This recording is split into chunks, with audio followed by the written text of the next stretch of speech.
Ghostbusters Afterlife, out in theaters now, directed by Jason Reitman, son of the original two Ghostbusters movies director. The film stars Carrie Coon, Paul Rudd, Finn Wolfhard, McKenna Grace, Logan Kim, with cameos by J.K. Simmons and CGI Olivia Wilde, plus maybe one, maybe more people from the old films, who knows, I'm not gonna spoil anything.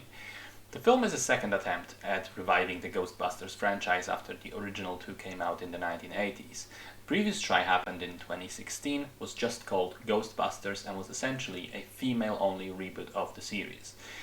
I haven't seen it because the trailers at the time looked completely garbage, and by all accounts the actual movie was complete garbage, so much so that the studio decided to basically ignore its existence going forward, and now Afterlife is a sequel only to the first two films. At the beginning of the movie, Callie, played by Carrie Coon, moves with her two children to a small town in Oklahoma to live in an old house left to them by her estranged father, with whom she had no contact whatsoever for so many years, and who suddenly died just last week. While going through the house and through their grandparents' things, the kids discover a number of mysterious objects, creepy things and hidden rooms and so on, and in the process of doing so they end up learning that their grandpa was actually Egon, one of the original Ghostbusters, played by Harold Ramis in the originals. His presence in town was no coincidence too. The local closed down mine is clearly a source of some supernatural events which begin happening more and more often with each passing day, heralding the eventual return of the evil Gozer, with the children, with the help of their mom, new friends from town, and science teacher Paul Rudd, have to stop.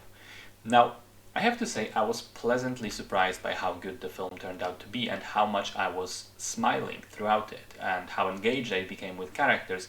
Like, by the climax I was really rooting for them and fearing for the ones in danger. I think it walks the line between silly, campy fun with elements of horror and a heartfelt teenager adventure, and does so very competently. There is a touching family story at the heart of the movie. The friendships and relationships established in the film itself are pure and sweet. The cast have great chemistry with one another, in particular Paul Rudd, who seems to have amazing chemistry with everyone on planet Earth. The action is engaging and fun and utilizes practical effects to some extent.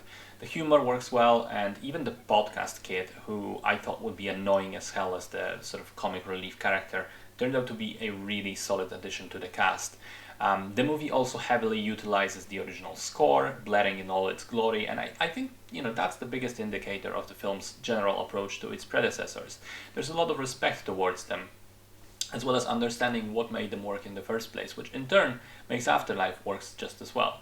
So not only is it a fun adventure romp by itself, it is also a worthy successor which handles this passing of the torch moment very well. It definitely feels like a sweet, heartfelt send-off to the old team, while at the same time establishes a new group of characters and very seamlessly revives the franchise. Will there be more sequels following this one? I don't know yet, but there's talk about it, and honestly, I feel that may not be such a bad idea. So long as the next ones keep the tone of Afterlife, I'm certainly up for some more Ghostbusting.